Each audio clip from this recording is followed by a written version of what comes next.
તો એમાં એક બે ડૉક્ટર હતા, એ વૈષ્ણવ ડૉક્ટર, એ ભાગ લીધેલો સિદ્ધાંત વચનાવલીની ચર્ચા રાખી હતી જુનાગઢમાં, ત્યારે એમને પણ ચર્ચામાં ભાગ લીધો. એણે પ્રશ્ન ઉપાડ્યો કે આમાં ગુરુ પુરુષ જ થઈ શકે એમ મહાપ્રભુજી કહી રહ્યા છે, સ્ત્રી ગુરુ કેમ ન થઈ શકે? આ અંગ્રેજી શિક્ષા જેને લીધી છે ને આવું ઠસાયું છે કે આમાં મેલ શાઓનિઝમ જેને કહેવાય કે પુરુષ પ્રધાનતા છે, તો ગુરુ કે સ્ત્રી કેમ ન થઈ શકે? મહાપ્રભુજી નર કહે છે તો સ્ત્રીઓને ગુરુત્વનો અધિકાર કેમ નહીં? ગમે એટલા યોગ્ય હોય, ગમે એટલા જાણકાર હોય, છતાં પણ અહીં નર કીધું છે તો સ્ત્રીઓને ગુરુત્વનો અધિકાર કેમ નહીં? મેં કીધું એક પરંપરા છે, શાસ્ત્રમાં નિર્ધારિત જે ગુરુત્વની જે વૃત્તિ છે એ પ્રમાણે સ્ત્રીઓના કર્તવ્ય અલગ બતાવ્યા છે શાસ્ત્રમાં, પુરુષો માટે અલગ કર્તવ્ય છે. તો એ શાસ્ત્રમાં જે નિર્ધારણ કરેલું છે એ પ્રમાણે વૈદિક શાસ્ત્રમાં જે રીત ચાલી આવી છે એ પ્રમાણે મહાપ્રભુજીએ એ રીતનું પાલન કરીને અહીં નર શબ્દનો પ્રયોગ કર્યો છે. સ્ત્રીઓના ધર્મ, પુરુષોના ધર્મ આદિ. પણ એમ તો અસમાનતા થઈ ગઈ. મેં કીધું અસમાનતા થઈ ગઈ એમ કહો છો તમે? તો મેં કીધું તમારા મેં કીધું બ્લડ રિપોર્ટ હોય છે એમાં સ્ત્રીઓ માટે નોર્મલ રેશિયો અને પુરુષો માટે નોર્મલ રેશિયો અલગ અલગ છે. 11 થી 14 અને પુરુષો માટે 12 થી 17 કે 16 એવું કંઈક છે હિમોગ્લોબિનનો રેટ. મેં તમે ડૉક્ટર છો ને, રિપોર્ટમાં આમ કેમ લખ્યું હોય છે કે મેલ માટે અને ફિમેલ માટે બે રેશિયો અલગ અલગ કેમ? કે એ તો એ બંધારણ છે, ફિઝિકલ બંધારણ પ્રમાણે. નહીં, ફિઝિકલ બંધારણ છે, આ શાસ્ત્રીય બંધારણ છે. આ શાસ્ત્રીય બંધારણ છે. તો મેં કીધું જવા દો, આ તો બહુ મોટી વાત કરી નાખી કે આપણા તમે જે સ્ત્રીઓનું બંધારણ આ પ્રકારનું છે. બસ એ તો વાત એ જ કહું છું કે તમારું કોઈ મેડિકલમાં પણ એક બંધારણ છે કે સ્ત્રીઓ માટે હિમોગ્લોબિન રેશિયો એટલો નોર્મલ, પુરુષો માટે એટલો, બે અલગ અલગ કેમ છે? એ તો એવું રચના છે, એ બંધારણ છે, એ પ્રમાણે એ બધા સ્પષ્ટીકરણ. તમે ડૉક્ટર છો, હું તો એ કંઈ એક્સપર્ટ નથી, પણ મેં તો આ રિપોર્ટમાં હું વાંચતો હું છું મેલ અને ફિમેલ અલગ અલગ. આવું શું કામ? તો એ બંધારણ છે, શરીરનું બંધારણ. શરીરનું બંધારણ છે કે આ એક શાસ્ત્રીય બંધારણ છે. અને ગુરુ પદે પણ સ્ત્રીઓ બિરાજી શકે છે. જ્યારે પુરુષ સંતતિ ન હોય અને ગુરુ લીલામાં પધારે અથવા કે બિરાજતા ન હોય, ભૂતલ ઉપર અવસાન પામે, તો એને પુરુષ સંતતિ ન હોય તો જે ગુરુ માતા જે છે એ ગુરુ પદે બિરાજે છે. એ ત્યારે ગુરુત્વ તો એમાં બતાવ્યું જ છે, ત્યારે તો એને ગુરુત્વ માનવામાં આવે છે. મેં કીધું આ તો સામાન્ય વાત જવા દો. સામાન્ય જે વોશરૂમ હોય છે ને ત્યાં લેડીઝ અને જેન્ટ્સ અલગ. તમે કીધું આમાં જેન્ટ્સ છે ત્યાં લેડીઝને કેમ ન જવાય એમ તમે કોઈ પ્રશ્ન કર્યો અત્યાર સુધી? આમાં અસમાનતા કેમ? મેં સામાન્ય ખરાબમાં ખરાબ બાબત ત્યાં બે અલગ અલગ છે. Washroom for ladies and gents. તમે કહે નહીં આમાં નહીં જાય, આમાં જ જવાશે. આ તૃપ્તિ દેસાઈ કેમ આમ કરીને કોઈ દી ન કર્યું? સ્ત્રી રોગના નિષ્ણાંત ડોક્ટર, ગાયનેકોલોજીસ્ટ હોય, ત્યાં પુરુષોને કેમ બંધી છે? ભાઈ હી ગાયનેકોલોજીસ્ટ સ્ત્રી રોગો માટે જ છે. ત્યાં પુરુષો કેમ ન પોતાય ટ્રીટમેન્ટ અહીં જ લઈશ ટ્રીટમેન્ટ એમ પુરુષો દાવો કરે તો મૂર્ખાઈ લાગે. તો આ ધર્મના ક્ષેત્રમાં બે ચંચુપાત શા માટે કરી રહ્યા છે? દરેક ક્ષેત્રમાં તો અસમાનતા તો ઊભી જ છે. દરેક ક્ષેત્રમાં અસમાનતા દરેક ક્ષેત્રમાં ઊભી જ છે.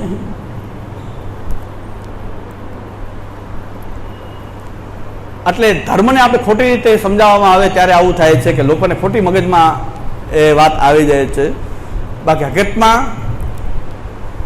સ્ત્રીઓને કેટલા ફાયદા છે એ બતાવું. શાસ્ત્રમાં કીધું છે કે પુરુષ કોઈ પણ ધર્મ કરે એનો અડધો ભાગ સ્ત્રીઓને આપોઆપ મળી જાય. કાંઈ પણ ધર્મ એને કરવાની જરૂર નથી.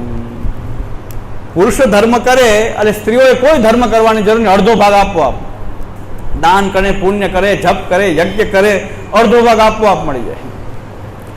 સ્ત્રી ખાલી ઘરનું કામ કરે તો ઘરનું કામ કરે, ગુરુકુલ વાસનું ફલ પ્રાપ્ત થાય. જે પુરુષને ગુરુકુલ વાસની કઠિન શિક્ષા લેવા માટે બ્રહ્મચારી 12-15 વર્ષ સુધી ગુરુના આશ્રમમાં રહી ગુરુકુલમાં વાસ કરે, સ્ત્રી ઘરમાં નિવાસ કરે, ખાલી ઘરનું કામ સંચાલન કરે, એમાં ગુરુકુલ વાસનું ફલ પ્રાપ્ત થાય.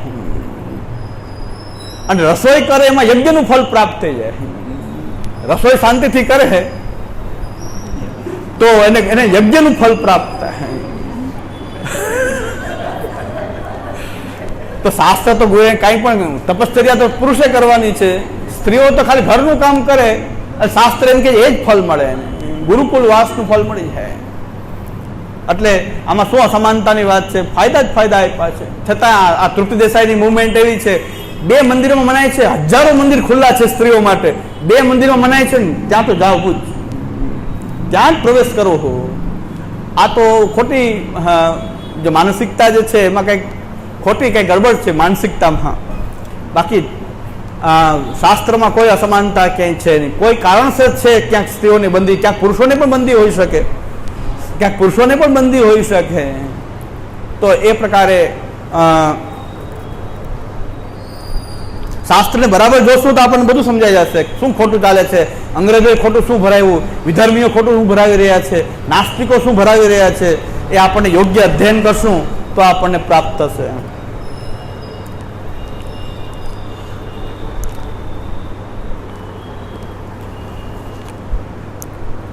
તેન ગુરુત્વમેવ વૃત્તિત્વેન ફલતી યુક્તમ ચ એતદ અનુપકૃત્ય પરસ્વગ્રહણે ઋણિત્વેન બંધસ્ય પ્રસંજનાત કિંચ ઋતોત્તરમ અમૃતાખ્યાયા અયાચિત વૃત્તેઃ ઉક્તત્વાદ. 4 પ્રકારની વૃત્તિમાં શિલોંચ વૃત્તિ આપણે ચર્ચા કરી. બીજી આવે છે અમૃત. અમૃત એટલે માંગ્યા વિના જે મળે એ લેવું, એ અમૃત વૃત્તિ છે, અમૃત છે. માંગ્યા વગર જે પ્રાપ્ત થાય એમાંથી પોતાનો નિર્વાહ કરવો એ અમૃત વૃત્તિ છે. ત્યાર આવે છે પ્રમૃત. પ્રમૃત વૃત્તિ એટલે આમાંથી આપણો જો સંતોષ ન હોય, પૂરું ન થતું, યાચિત વૃત્તિમાં પૂરું ન થતું, કાંઈ નહીં તો ખેતી વગેરે ખેતી કરવી. બ્રાહ્મણ માટે ખેતીની 3જા ભાગમાં સાવ કનિષ્ઠ પ્રકારમાં ખેતી કરવી. તો ખેતી વગેરે કરવાથી જે ખેતી કરીને નિર્વાહ કરવો એને કીધું છે પ્રમૃત. અને રોજ માંગવું એ મૃત વૃત્તિ છે, મરેલા જેવા છીએ કે રોજ માંગતા હોય તો મરેલા જેવું છે, એ મરવા જેવું છે કે બ્રાહ્મણ પણ રોજ માંગવું હોય ને, કાયમ માંગી લેવાનું, આખા દિવસનું માંગવું ભેગું ન કરાય. રોજ માંગવા નીકળવા એટલે રોજ નીકળતા માંગવાનું કારણ શું હતું કે આજના લોટ પૂરતું માંગવાનું. એ રોજ માંગવું એ મૃત વૃત્તિ છે, મરેલા જેવા બ્રાહ્મણ કહેવાય કે રોજ માંગે પણ સારું સંગ્રહ ન કરે, સંતોષપૂર્વક ભગવત ભજન કરે, યજ્ઞ કરે, વેદાધ્યયન કરે, સ્વાધ્યાય કરે, અધ્યાપન કરે, યજ્ઞ કરે, દાન કરે, રોજ માંગી લે.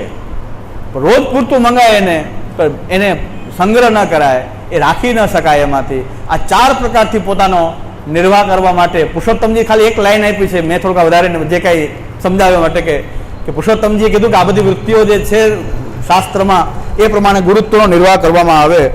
યુક્તમ છે એતદ અનુપકૃત્ય પરસ્વગ્રહણે ઋણિત્વેન બંધસ્ય પ્રસંજનાત કિંચ ઋતોત્તરમ અમૃતાખ્યાયા અયાચિત વૃત્તેઃ ઉક્તત્વાદ. આ રીત સિવાયની જે અમૃત નામની જે વૃત્તિ છે કે જે અયાચિત રીતે, એ પણ પાછું અયાચિત રીતે કોઈની પાસે માંગવું નહીં, અને પોતે જેને ભણાવતા હોય એવા જે શિષ્યો હોય, પોતાના જે શિષ્યો હોય કે જેને ભણાવતા હોય એ શિષ્યનું જ લેવું. શિષ્ય સેવક ગ્રાહ્યમ ન ઇતરસ્ય તું એવમ સંકોચે તસ્યામપી પ્રશસ્તત્વ સિદ્ધિ. આ રીતે કોઈ ગુરુ નિર્વાહ કરતો હોય, ભણાવીને અને અયાચિત રૂપે દ્રવ્ય આવતું હોય તો લેતો હોય તો એ ઉત્તમ છે, સારું છે, પ્રશંસા જેવું, પ્રશંસા કરવા જેવું છે. પુરુષોત્તમ જેમ કે આ રીતે કોઈ ગુરુ રહેતો હોય તો પ્રશંસા કરવી જોઈએ કે ભાઈ અયાચિત રીતે આવે છે, ભણાવે છે, મહેનત કંઈક કરે છે, કંઈક ભણાવે છે, પોતે સ્વાધ્યાય કરે છે અને પોતાના શિષ્યનું લે છે, ભણાવીને લે છે. એ પણ અયાચિત માંગતા નથી, આટલા આપો, શિબિરના આટલા થશે. જુનાગઢમાં ગોસ્વામી બાલકે શિબિર કરી 16 ગ્રંથની. એ શિબિરના 7 દિવસ કે 5 દિવસ હતા, એનો ખર્ચો બતાવ્યો 21 કે 25 લાખ રૂપિયા. કે પેલા 25 લાખની વ્યવસ્થા કરો તો શિબિર થાય, તો 25 લાખની વ્યવસ્થા કરી માંગીને બધા ભેગા કરીને. 7 દિવસના 25 લાખ રૂપિયા શિબિરના. અને પાછું સાંભળવું હોય કોઈને, ખાલી શિબિરમાં નામ નોંધાવવું હોય, 2 ટાઈમ પ્રસાદ, ચા, અહીંયા રોકાવાની વ્યવસ્થા હોય તેના કંઈક 1500 રૂપિયા કે 2000 રૂપિયા. એના ખાલી સાંભળવું હોય તો 500 રૂપિયા. એ મારી પાસે આવ્યા કે આપશ્રીને પણ એમ આજ્ઞા, આપશ્રીએ વિનંતી કરાવી છે મારાથી મોટા છે તો આજ્ઞા જ કહેવાય કે આપ પણ પધારો ને એક વર્ગ આપ લ્યો, અને આપથી ખાસ કહેવડાવ્યું છે કે આપ પણ પધારો અને આપ પણ એમાં એક વર્ગ લ્યો. એ વાત સાચી. મેં કીધું એટલા બધા મોટા વિદ્વાન છે, એની સામે મારે વર્ગ લેવો એ અયોગ્ય કહેવાય. બહુ મોટા છે, વિદ્યા વૃદ્ધ છે, જ્ઞાન વૃદ્ધ છે, વયોવૃદ્ધ છે, એની સામે મેં કીધું મારે તો ભણાવવું યોગ્ય લાગે નહીં. પણ મને એક જવાબ તમે આપો કે જે લોકો ત્યાં આવી રહ્યા છે, સવારથી પ્રસાદ લે છે, રોકાય છે, એની પાસે ચાર્જ લ્યો, કાંઈ વાંધો નહીં, કારણ કે ખર્ચ લેવો જોઈએ. ખર્ચ થતો હોય તો લેવાય ને. ખર્ચે બહુ 2500 રૂપિયા કેમ હતા, 5 દિવસ રોકાવું, જમવું, બધું ત્યાં ગયું. પણ મેં કીધું બિચારા પોતાના ખર્ચે આવે અને સાંભળવા આવે એના 500 છે ને રોજના, એટલે રોજના કે 5 દિનના 500, એ પૈસા શું કામ લ્યો છો તમે? એ મને સમજાતું નથી. એ જરાક મને સ્પષ્ટતા કરી દો. આયોજકો મારી પાસે આવ્યા એને પૂછ્યું કે ખાલી બિચારા એના ખર્ચે પેટ્રોલ બાળીને આવે દૂર, ગિરનારની તળેટીમાં શિબિર રાખી હતી, ગિરનારની તળેટીમાં, અને ત્યાં સાંભળવા માટે આવે, એના ખર્ચે આવે, ન પ્રસાદ લે, ન જલ લે, ન કાંઈ લે, તો એના 500 છે ને શા માટે એની પાસેથી 500 રૂપિયા લેવામાં? મને કે ઓડિયન્સ વધી ન જાય એટલે. મેં કીધું આમાં કોઈ દી વધતું નથી. સોળસગંજ ભણવા માટે ઓડિયન્સ વધે કોઈ દિવસ? તમે મોંથા રાખો તો આવે વૈષ્ણવ, બાકી શિબિર સાંભળવા માટે કોણ આવશે? મેં કીધું જુનાગઢથી 10 કિલોમીટર દૂર તમે શિબિર રાખી છે, એમાં પેટ્રોલ ખર્ચીને રોજ સોળસગંજમાં જઈને ભાવ હશે તો આવશે, બાકી સોળસગંજ સાંભળવા મેં કીધું ત્યાં કોણ આવે? પૈસા ખર્ચીને આવે કોણ? ન જલની વ્યવસ્થા, ન એને કાંઈ લેવું, એમને આવે. તો મેં કીધું ઓડિયન્સ ક્યાં વધી જવાનું છે, ઘટશે. મેં કીધું અહીં તો ઓડિયન્સ થાય તો સવાલ છે, આમાં વધી જાય એટલું ક્રાઉડ થઈ જશે, એને કંટ્રોલ કરવા માટે અમે 500 રૂપિયા લે. હા, મેં કીધું કાંઈ વધે જ નહીં કોઈ દિવસ. અને મેં કીધું આજે 15 વર્ષથી હું, 5 વર્ષ પહેલાંની વાત છે, મેં કીધું 15 વર્ષથી હું શિબિર કરું છું, અને આખામાં ગુજરાત સૌરાષ્ટ્રનો બધે ફરીને શિબિર કરી, ટોટલ અત્યાર સુધીનો ખર્ચો 5 લાખથી વધારે નહીં થયો. જેને પણ થયો બધા ભેગા કરીએ તો ટોટલ 5 લાખ ખર્ચો થાય વધારેમાં વધારે. બધી શિબિરોને ભેગું કરો 20-15 વર્ષમાં જે કાંઈ ખર્ચો, હોલ ભાડું નહીં, જો મારો પેટ્રોલનો કે તપેલી ખર્ચ નહીં, ખાલી હોલનું ભાડું કંઈ ચૂકવું હોય, માઇકનું ભાડું ચૂકવું હોય, બધું ભેગું કરીએ તો 5 લાખમાં મેં 15 વર્ષથી શિબિર કરું તો 5 લાખ રૂપિયા નહીં થયા. તો આ 5 દિવસના 25 લાખ રૂપિયા, આ શિબિર તો, આ શિબિરે ખતરનાક થઈ જાય ને. તો પછી આ શિબિરે ખતરનાક થઈ ગઈ ને. 25 લાખ રૂપિયા ભેગા કરો પછી શિબિર થાય મહારાષ્ટ્રની, તો એ બહુ ખતરનાક થઈ ગઈ. શિબિર કોણ કરી શકે? તો આવું જુનાગઢમાં શિબિર આવી એક થઈ ગઈ હતી, પણ ભૂતને પીપળા મળી જ જાય, ત્યાં 25 લાખ ભેગા થઈ ગયા. અને આ મહારાષ્ટ્રી સાવ ઉપલો માળ જ નહીં પ્રવચન કરી રહ્યા છે, તો વૈષ્ણવ ત્યાં પૈસા લખવા માટે પડાપડી કરતા. 30 કરોડ રૂપિયાનો પ્રોજેક્ટ પૂરો થઈ ગયો. 30 કરોડ રૂપિયા હવેલી બનાવવાના ફટાફટ થઈ ગયું. મને આશા નથી જુનાગઢમાં થાય.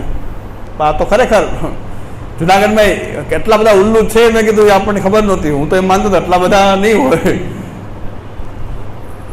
કારણ કે બીજા મહારાષ્ટ્રીય ઉપાડ્યું છે સંકુલ માટે, એ ઠાકોરજી નામે નહીં, તો સંકુલ ઉપાડવા માટે 300 કરોડનો પ્રોજેક્ટ છે. તો 30 કરોડ થઈ ગયા ને 300 કરોડ પણ થઈ જશે. કાંઈ હર સાત તો ઉલ્લુ બેઠે. આટલા બધા જુનાગઢમાં ઉલ્લુ છે મને ખબર નહીં, પણ અને આ વિડીયો જોશો કે અહીં બતાવી શકાય તો ક્યારેક બતાવવું તો વ્યવસ્થા કરી લેજો, પણ બાકી બધા જોઈ લેજો એમાં કેટલા બેઠા છે. હર સાત પે ઉલ્લુ બેઠે અંજામે ગુલિસ્તા ક્યાં હોગા. એ મહારાષ્ટ્રી શું વિવેચના કરી, એ અદ્ભુત વિવેચના છે. પણ હવે એટલે બુદ્ધિનું પ્રદર્શન કેવું હોઈ શકે? અયોગ્ય ગુરુ બેસે ત્યારે બહુ ખતરનાક પરિસ્થિતિ ઉત્પન્ન થાય. પુરુષોત્તમજી અહીં કહી રહ્યા છે કે શિષ્યને પણ કંઈક આપવું, અને એના આપવું એટલે જ્ઞાન આપવું, અને એના પછી અયાચિત જે કાંઈ પોતાના શિષ્ય ધરે એ જ લેવું, એ ગુરુનો શ્રેષ્ઠ પ્રશંસા કરવા જેવી વૃત્તિ છે. આ આટલા સંશયનું નિરાકરણ થઈ ગયું કે શિબિર, પ્રવચન, અધ્યયન, અધ્યાપન કરીને કોઈ અયાચિત કોઈ દ્રવ્ય લે, ગોસ્વામી બાલક ચરણસ્પર્શ ભેટમાં જે કાંઈ લે, એમાં કોઈ પણ પ્રકારથી વિક્રયનો દોષ લાગતો નથી. ન નામ વિક્રય છે, ન એમાં કોઈ વિક્રય આદિનો દોષ ઉત્પન્ન થાય છે. પણ શહેરાઈજી આજ્ઞા કરી રહ્યા છે કે આ ગુરુ ઘણું બધું આમાં છે. આ વચનાવલીમાં જોઈ લેવું. 9મો મુદ્દો સેવોપદેષ્ટા, એમાં યો વદંતે અન્યથા વાક્યમ આચાર્ય વચનાદ જનઃ સંસ્કૃતિ પ્રેરકો વાપી તત્સંગો દુષ્ટ સંગમઃ યશ્ચ કૃષ્ણે રતિમ નિત્યમ બોધયત્ય પ્રયોજનામ નિરપેક્ષ સાત્વિકશ્ચ તત્સંગ સાધુ સંગમ. આ હરિરાયજી આજ્ઞા કરી રહ્યા છે. હરિરાયજીની સાખી બધા ટાકે છે.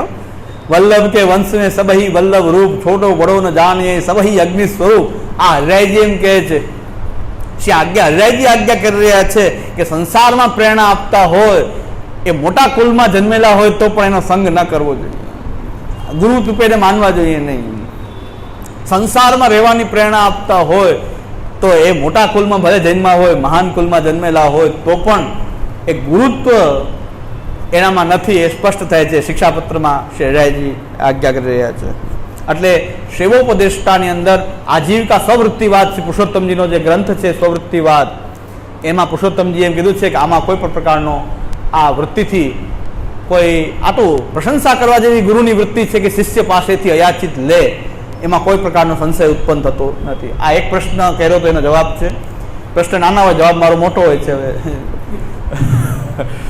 એટલે પ્રશ્ન નાનો પણ જવાબ મોટો થઈ જાય છે. એટલે બહુ વિદ્વાન હોય એ સંક્ષેપમાં ઘણું બધું કહી શકે છે, પણ મારા જેવા ઓછી બુદ્ધિવાળા હોય એ બહુ વિસ્તાર કરીને બોલવાની આદત હોય છે. બહુ ઘણા સંક્ષેપમાં વિદ્વાનો બહુ સંક્ષેપમાં બોલીને ઘણું બધું કહી દે, ઘણું સારગર્ભિત બોલતા હોય છે. મારા જેવા વધારે બોલવાવાળા જે છે એનું ઊંડાણ એટલું નથી હોતું, એટલે એ ખામી છે. પણ હવે એક પ્રશ્ન, બીજો પ્રશ્ન છે મધુરાષ્ટક. મધુરાષ્ટકની અંદર વિરચિત શબ્દ ન વાપરીને છેલ્લે શ્રી વલ્લભાચાર્ય પ્રકટિતમ મધુરાષ્ટકમ. તો પ્રકટિત, રચિત અને પ્રકટિતમાં કંઈ ફરક છે કે નહીં, એમાં કોઈ અર્થ છાયામાં કોઈ ભેદ થાય છે કે નહીં, એવો એક પ્રશ્ન હતો કે પ્રકટિતમ કેમ કીધું મધુરાષ્ટકમાં? ક્યાંક વિરચિત છે બધી જગ્યાએ વલ્લભાચાર્ય વિરચિત, અહીં પ્રકટિત કેમ કીધું? તો ટીકાકારોનું તાત્પર્ય બરાબર હું બધી ટીકાઓ ચેક નથી કરી શક્યો, પણ પૂજ્ય શ્યામુદાદાની આના ઉપરની મધુરાષ્ટક ઉપરનું આપનું જે વ્યાખ્યા છે એમાં પૂજ્ય શ્યામુદાદાનું ખાલી જોઈ શક્યો છું હું. આજે જ મને યાદ આવ્યું, આવતા પહેલાં મને યાદ આવ્યું કે આ એક પ્રશ્ન તો હતો પ્રકટિતમ વાળો, તો એનો કંઈક અર્થ વિરચિત અર્થ જ છે કે કોઈ બીજા અર્થમાં કહેવાયેલું છે. પણ થોડુંક શ્યામુદાએ જે ભાવ પ્રકટ કર્યો છે એ થોડોક આપણો એના આધારે હું કંઈક કહી દઉં. બાકી બધી ટીકાઓ હું જોઈ શક્યો નહીં, કારણ કે અહીંયા આવતા છેલ્લે મને યાદ આવ્યું કે ભાઈ આ એક પ્રશ્ન તો આવ્યો હતો, તો આ પ્રશ્નનો જવાબ દેવો જોઈએ. હવે આવતા વખતે હજી વધારે બધી ટીકાઓ વ્યવસ્થિત જોઈને કહી શકીશ. પણ શ્યામુદાદાની ટીકા જે છે એમાં આપશ્રી આજ્ઞા કરી રહ્યા છે કે જ્યારે ભક્તિની અંદર કથા કરી રહ્યા છીએ, ત્યારે ભગવત ગુણગાન કરી રહ્યા છીએ, ભગવાનમાં આપણો પ્રેમ થયો છે, પ્રેમ આસક્તિ થઈ રહી છે, ત્યારે ભગવાનનું ગુણગાન કરી રહ્યા છીએ આપણે, પ્રભુના ગુણોનું, લીલાઓનું ગાન, ગુણોનું ગાન થઈ રહ્યું છે, ત્યારે ભગવાન એ ગુણગાનની અંદર ભક્ત જ્યારે તન્મય થઈ ગયો છે, ભગવાનની અંદર ભક્તિની અંદર તન્મયતા આવી ગઈ છે ભક્તની, ત્યારે ભક્તના હૃદયની અંદર પણ જે હૃદયનો જે ભાવ જે છે એ સ્વરૂપ ધારણ કરી લે છે. ભાવ પણ એક સ્વરૂપ ધારણ કરી લે છે. ભગવાન એના હૃદયમાં જે ભાવો પ્રકટિત થઈ રહ્યા છે ભગવાનના ગુણગાન કરવાને કારણે, એના હૃદયમાં જે ભાવો જે પ્રકટ થઈ રહ્યા છે એ ભાવ એક મૂર્તિમંત સ્વરૂપ ધારણ કરેલી ભાવાત્મક રૂપ જેને કહેવાય, એ ભાવાત્મક રૂપ જે છે એ પોતાના હૃદયમાં જે આકાર લઈ રહ્યું છે ગુણગાનને કારણે, એના હૃદયમાં ભાવાકાર રૂપે ભગવાન આકાર લઈ રહ્યા છે હૃદયની અંદર. એ ભગવાનનું બહાર પ્રગટવા માટે એ ભક્તને જ્યારે ભગવાન હૃદયમાં પૂર્ણપણે પ્રકટ થઈ જાય આ રીતે ગુણગાનથી, ત્યારે ભક્તને એ ભગવાનના બહાર અનુભવ કરવાની તીવ્ર તાલાવેલી થાય, તાપ થાય. એ ભગવાનનો જ્યાં સુધી બાહ્ય એવો અનુભવ પ્રાપ્ત ન થાય ત્યાં સુધી ભક્તને વિરહ અને ખૂબ તાપ થાય છે. અને એ તાપની અવસ્થાની અંદર જે હૃદયમાં ભગવાનનું જે સ્વરૂપ જે પ્રકટ થયું છે એ સ્વરૂપ જે છે એ જ્યારે ભક્ત ગુણગાન કરે છે ત્યારે એના ગુણગાનના માધ્યમથી પણ એના હૃદયનો જે ભાવાત્મક રૂપ જે છે એ જ પ્રકટ થઈ રહ્યું છે. એટલે પ્રકટિતમ જે શબ્દ જે છે એના ઉપરથી કે શ્રી મહાપૂજના હૃદયમાં નમામ હૃદય શેષે લીલાક્ષિરાબ્દિશાયનમ લક્ષ્મી સહસ્ત્ર લીલા વિહિ સેવ્યમાનમ કલાનિધિમ. જે શ્રી મહાપૂજના હૃદયમાં વિરાજી રહ્યા છે ભગવત સ્વરૂપનું જે સૌંદર્ય જે છે એ આ સ્તોત્ર દ્વારા બહાર પ્રકટ થઈ રહ્યું છે. એટલે એ ભક્તોને માટે આસ્વાદ્ય રૂપ છે કે શ્રી મહાપૂજના હૃદયમાં કેવા સ્વરૂપનું